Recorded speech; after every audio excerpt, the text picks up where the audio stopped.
We continue now at the top of Daf Kufyud Tesamad Aleph and Mesechet Yevamos. This is Yevamos Daf 119a. The Mishnah says, "Ha'isha shaholach ba'alo v'tzarasa lemedinas hayom." Let's say you have a situation of a woman that her husband and her co-wife, they went on a trip to a faraway place. Uvo v'yamrula, and then they come and they say to her, "Meiz balech, your husband has died. So loti nase velotis yavim." She should not remarry and she should not do yibum at sheteida shema mu'beres hitzaras, until she finds out, because maybe her co-wife is actually pregnant. If her co-wife is pregnant and has a child, so then you have a situation where the person who died has a child, so there is no yibum. On the other hand, if there is no child, so then there would be yibum. Now the Mishnah continues, let's say she has a mother-in-law, so eina chosheshes, she doesn't have to be concerned that maybe that mother-in-law had a child. In other words, let's say there was no brother to her husband, maybe she should be concerned that her mother-in-law, while she was on a trip, she had a child somewhere and there's actually is a yavam that she has to do yibum with. And finally, the Mishnah says, Yotzta Mileya. Now, however, let's say her mother-in-law leaves and she's pregnant, so then Chosheshes. Then you have to be concerned that she gave birth to a child, and there might be some brother-in-law around, and Yibum would be mandated. Rabbi Yoshua Omer Eina Chosheshes. Rabbi Yehuda says you don't have to have such a concern. Rashi over here says, the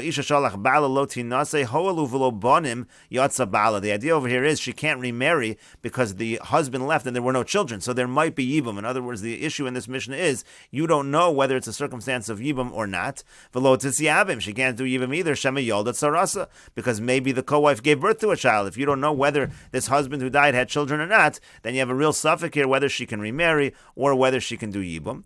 Now the Gemara will ask, why can't she get remarried? There's a simple solution. Let her just do chalitza, and then she can get remarried. It's no problem whatsoever. Hitzarasa mefarish begamar. The Gemara is going to explain what it means that Shema Mu'beres Hitzarasa. Maybe she, the Tzara, is going to be pregnant. Haisala Chamos. Now it said finally, let's say she has a mother-in-law. Rashi says b'medinas hayam. Let's say she has a mother-in-law that's far away. And when she left, there was no son. Ve'ein yavam lazu, and there was no brother-in-law for yivam. Eina choshesh as shemanitan lo yavam. She doesn't have to be afraid that maybe there was someone that was born that's going to be a yavam, a brother-in-law. Avagav dechashin le'el shema yoldat tzar. Now, even though before we do have a concern that maybe the tzara, maybe the co-wife gave birth, we said that you have a real concern over there whether there's a child or not. There it's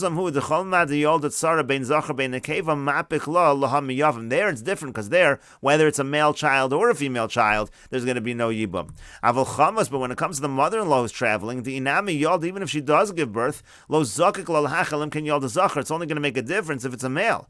To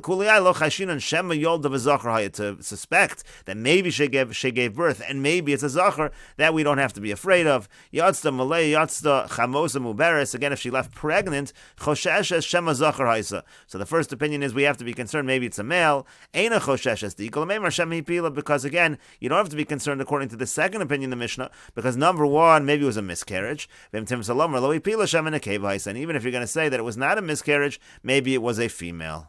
And the Gemara says, "My hitzarasa." What does the Mishnah mean when it says maybe she is pregnant? She, the co-wife. It could have just said Shema mu'beres sarasa. Maybe the co-wife became pregnant. What's the extra word he over here? That's what Rashi said was going to be asked by the Gemara. That's the Gemara's question.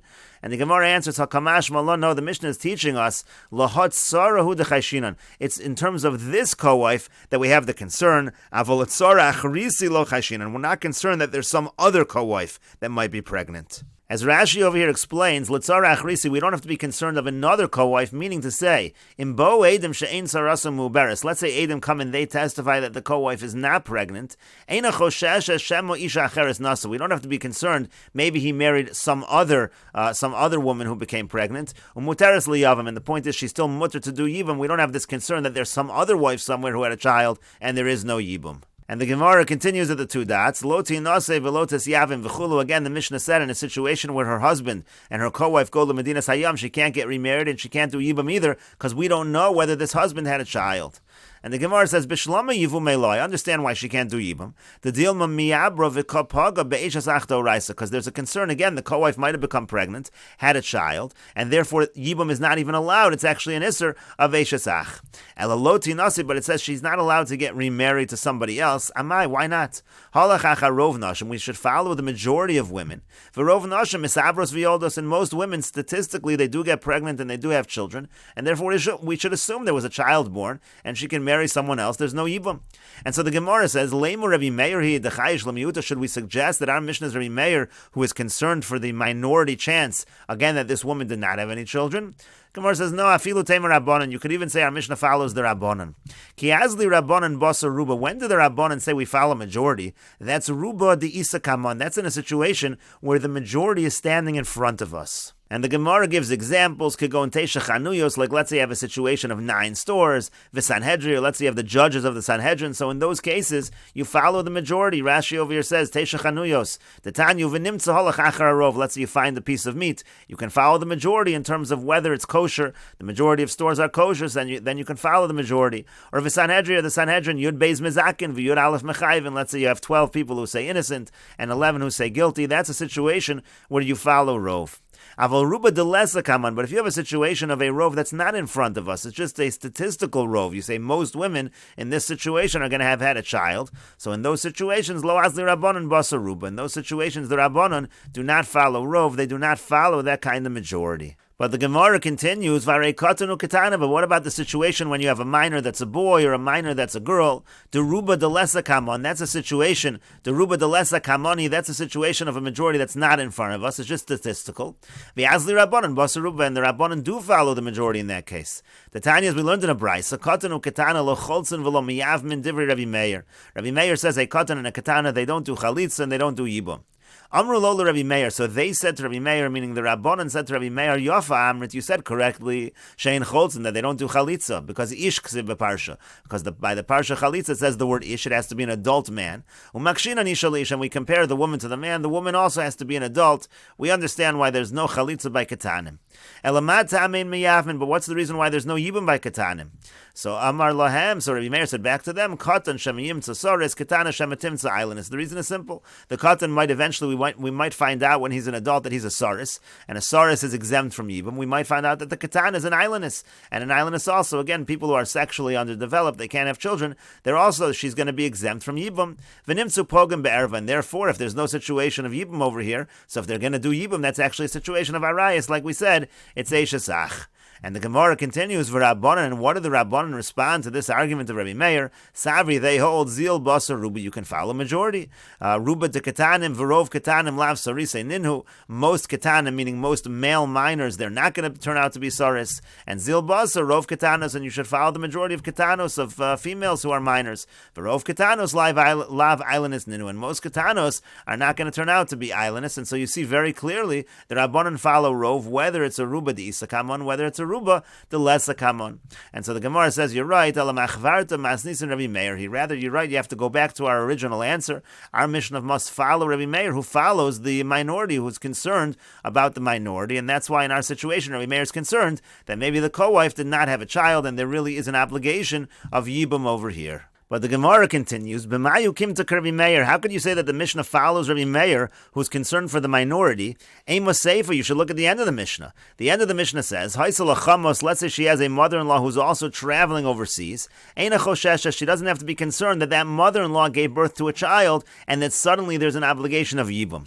Amai, what is the reason? Why is it that we're not concerned? Because halach achar rov nashim, we follow the majority of women.